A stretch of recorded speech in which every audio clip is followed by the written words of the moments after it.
Assalamualaikum warahmatullahi wabarakatuh.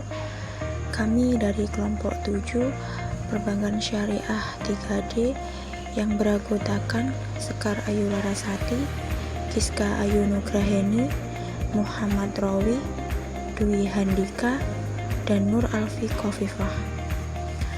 Pembagian bab yang pertama yaitu pengenalan hipotesis, yang kedua langkah-langkah membuat hipotesis, yang ketiga jenis-jenis pengujian hipotesis, yang keempat pengujian hipotesis satu sampel rata-rata, dan yang terakhir contoh soal.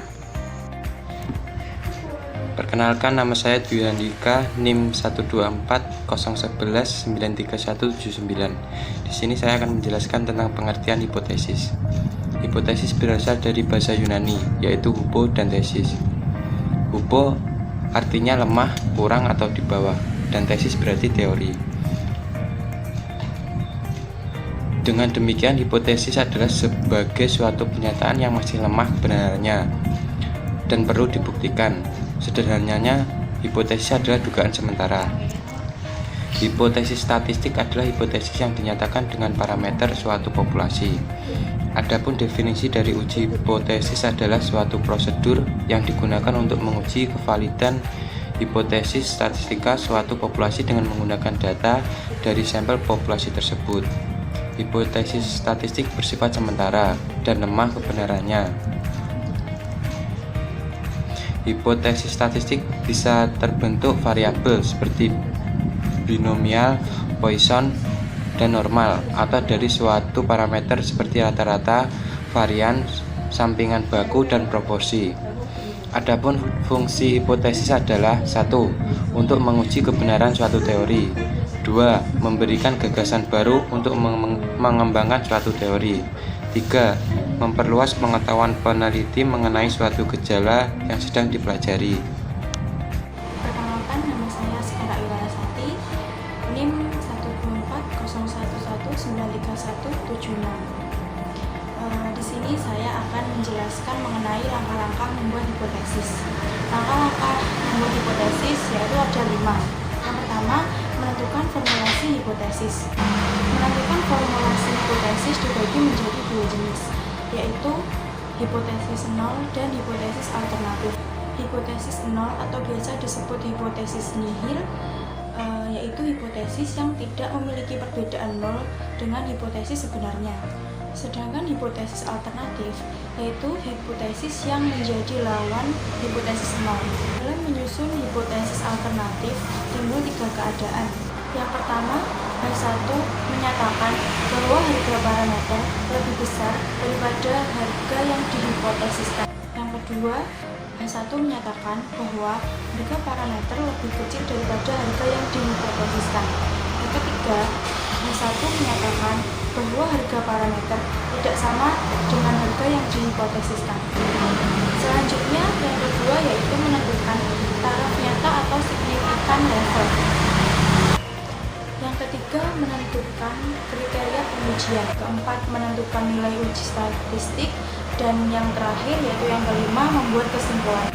Kelima langkah menentukan hipotesis yang telah saya sebutkan tadi bisa diringkas sebagai berikut. Langkah pertama yaitu menentukan formulasi hipotesis, biasa disimbolkan dengan H0, dan menentukan hipotesis alternatif disimbolkan H1.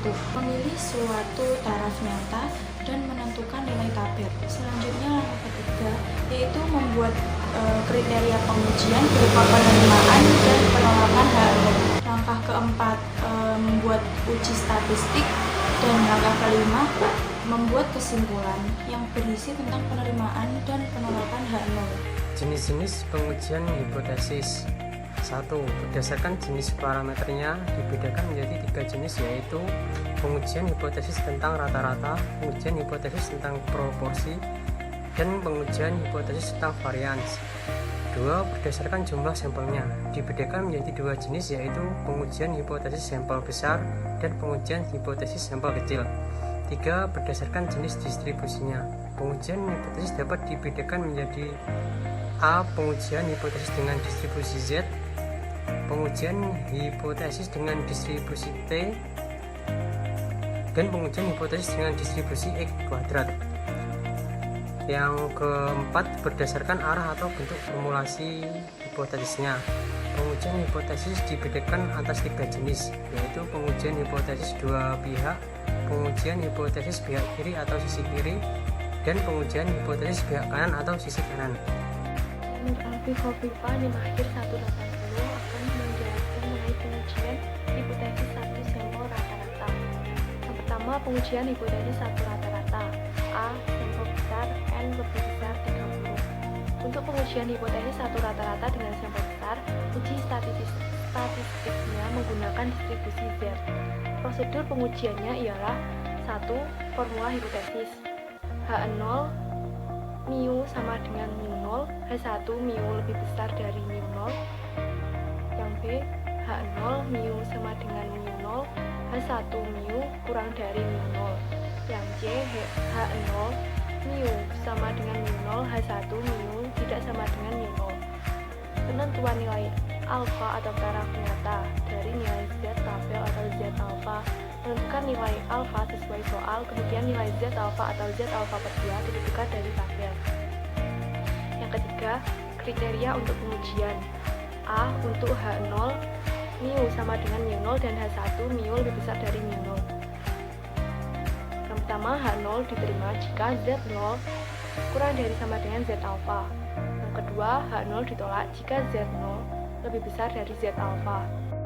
Untuk H0 mu sama dengan mu0 dan H1 mu kurang dari mu0, H0 diterima jika Z0 lebih besar sama dengan dari min Z alfa. H0 ditolak jika Z0 kurang dari min Z alfa. Untuk H0 mu sama dengan mu0 dan H1 mu tidak sama dengan mu0, H0 diterima jika Z0 lebih besar sama dengan min Z alfa per 2 dan kurang dari sama dengan Z alfa per 2. H0 ditolak jika Z0 lebih besar dari Z alfa per 2 atau Z0 kurang dari min Z alfa per 2. Kemudian uji statistik. A. Simpangan baku populasi sigma diketahui. Z0 sama dengan X bar min mu 0 per sigma X bar sama dengan X bar min mu 0 per sigma per akar N kecil. Simpangan baku populasi tidak diketahui.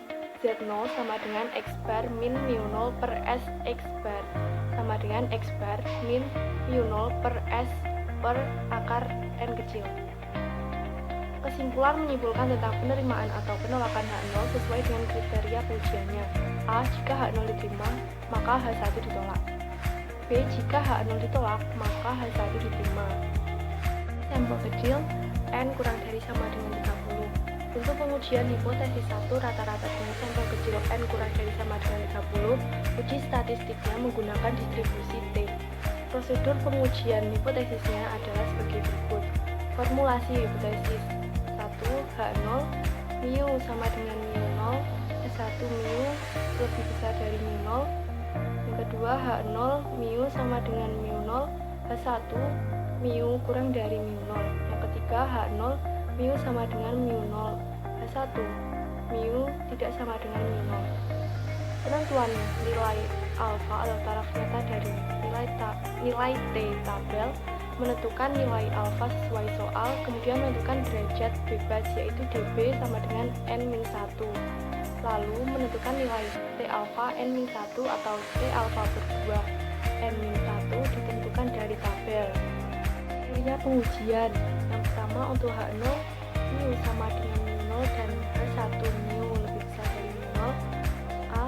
H0 diterima jika T0 kurang dari sama dengan T alfa. B. H0 ditolak jika T0 lebih besar dari T alfa.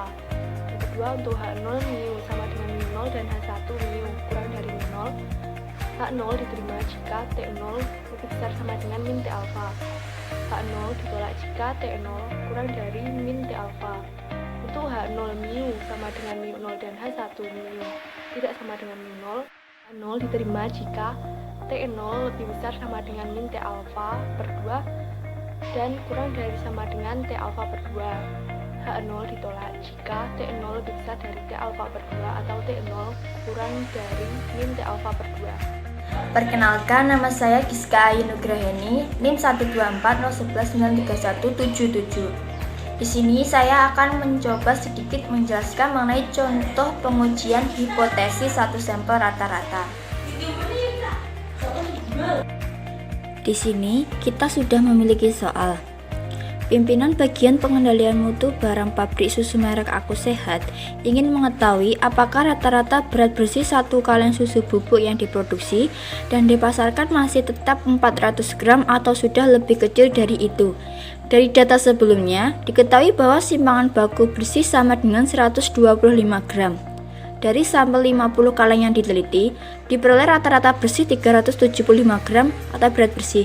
Dapatkah diterima bahwa berat bersih rata-rata yang dipasarkan tetap 400 gram? Ujilah dengan taraf nyata 5%. Dari soal tersebut, diketahui bahwa jumlah sampel atau N sama dengan 50. Berarti soal tersebut menggunakan sampel besar di mana N lebih dari 30. Jika N kurang dari 30, maka menggunakan sampel kecil. Kemudian X bar atau rata-rata sama dengan 375, simpangan baku 125, dan mu 0 sama dengan 400. Untuk menjawab soal tersebut, langkah awal yang kita lakukan adalah menentukan formulasi hipotesis, di mana H0 atau mu sama dengan 400, kemudian H1 atau mu kurang dari 400. Langkah kedua yang kita lakukan adalah menentukan taraf nyata dan nilai Z tabelnya, di mana pada soal kita menguji dengan taraf nyata 5%. Jadi, alfa sama dengan 5% atau 5/100 sama dengan 0,05. Setelah itu, kita akan menentukan Z 0,05.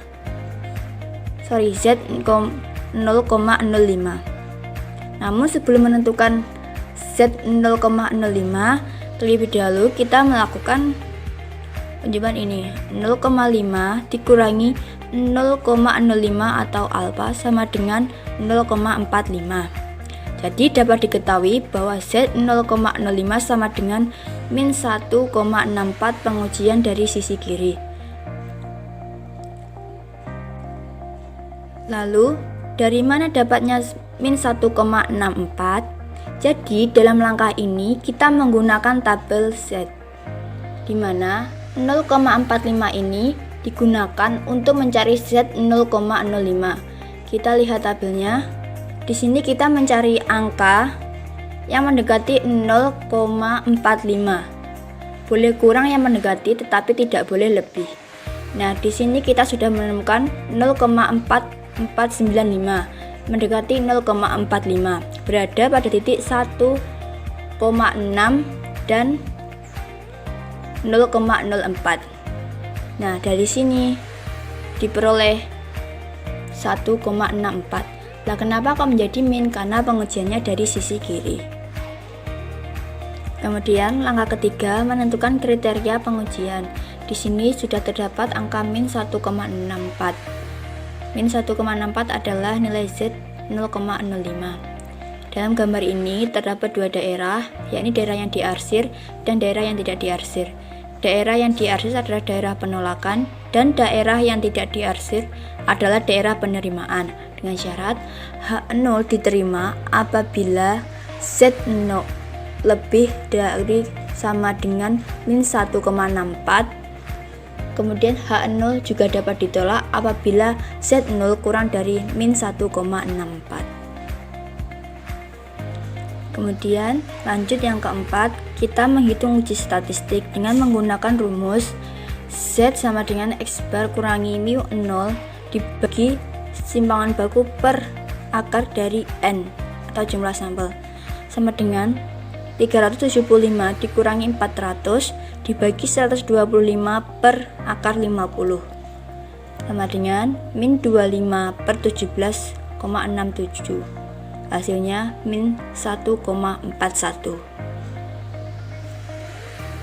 Jadi karena Z0 sama dengan min 1,41, maka H0 diterima. Kenapa? Karena nilai min 1,41 itu lebih besar dari min 1,64. Jadi, kesimpulannya, berat bersih rata-rata susu bubuk merek Aku Sehat per kaleng yang dipasarkan sama dengan 400 gram.